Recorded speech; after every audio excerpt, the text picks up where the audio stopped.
ይገኛሉ። በኢትዮጵያ ንጉሣዊ አገዛዝ ከተወገደ በኋላ ለ17 ዓመታት ኢትዮጵያን ባልተቋረጠ ፈታኝ ሁኔታ ውስጥ ሲመሩ የቆዩት ኮሎኔል መንግስቱ ከሚወዷት ሀገራቸው ርቀው ከሄዱ በኋላ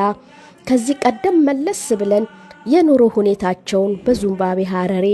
ምን እንደሚመስልና አላቸው የተባለ ስለሚወራው ግዙፍ የእርሻ ስፍራ እንዲሁም ይዘው ወጡ የተባሉትን የቀዳማዊ ኃይለ ሥላሴ ቅንጡ መኪናዎችና ሌሎች ጉዳዮችን በተመለከተ የአብሮነት ሚዲያ ዝግጅት ክፍል በዚምባብዌ ቤታቸው ተገኝቶ እውነታውን በአካል ተመልክቶ ያጠናከረውን ዝግጅት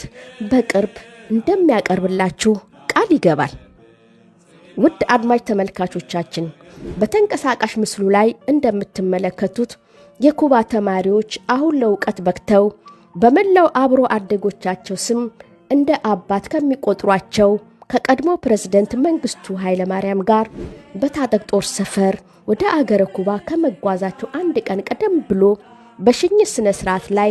ተቃቅፈው የተነሱትን ፎቶግራፍ ለትውስታ ይሆናቸው ዘንድ ያበረከቱላቸው ሲሆን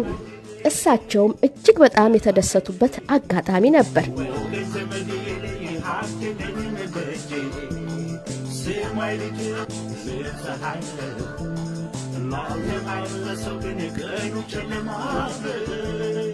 በዚህ አጋጣሚ በዛሬው ዕለት 84ኛ የልደት በዓላቸውን ለሚያከብሩት ለቀድሞ ፕሬዝዳንት